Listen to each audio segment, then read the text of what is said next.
ভাইজান। কিরে বোন, তোর কি হয়েছে? তুই হঠাৎ করে আমাকে বাড়িতে, আর তোর মুখে গায়ে এগুলো কিসের দাগ? ভাইজান, আপনি যে বাড়িতে আমারে বিয়ে দিছেন, ওরা আমার লগে পশুর মতো অত্যাচার করে। আমারে মানুষই মনে করে না। আমি আর ওই বাড়িতে ফিরে যেতে চাই না।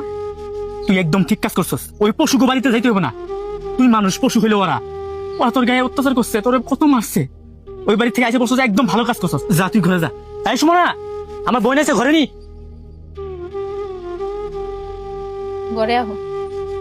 তোমার মুখে এগুলা কিসের দাগ ভাবি? বুঝছি, ভাই তোমার অনেক অত্যাচার করে না। আমি কার কাছে বিচার দিতে এলাম?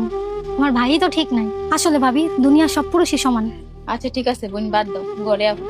না ভাবি, আমি বুঝতে পারছি এখন আমার কি করার দরকার। আমি আমার স্বামীর বাড়িতেই ফিরা যাই। কিরে মিম, তুই এদিকে কই যাইতেছস ব্যাগ বুক নিয়া? ভাইজান, আমি আমার নিজ ঠিকানায় ফেরত যাইতাছি। আমি আমার স্বামীর বাড়িতে চলে যাইতাছি ভাইজান। তুই এগুলো কি কইতেছস? নিজ ঠিকানা চলে যাইতেছস মানে? আর স্বামীর বাড়ি কিসের? ওই স্বামীরে ভুলা যা। বাড়ির মধ্যে যাবার কথা শুন। তোর উপরে এরকম অত্যাচার করছে, তারপর তুই ওই বাড়িতে ফিরে যেতে চাস? ওরা তো মানুষ না, ওরা তো মানুষ রূপে জানোয়ার। ভাইজান, ভাবির গায়েও দেখলাম অনেক মায়ের দাগ। তার মানে আপনি ভাবিরে অত্যাচার করেন অনেক। ভাবেন তো, আমার অত্যাচার করছে দেখা আপনার এত খারাপ লাগতেছে, আপনার কলিজা ফাইটা যেতেছে। সেও তো কারো না কারো বোন। আজকে ভাবির যদি একটা বড় ভাই থাকতো, তাহলে আপনাদের কি করতে ভাইজান? তার থেকে ভালো আমি আমার বাড়িতে চলে যাই। দুনিয়ার সব পুরুষই সমান।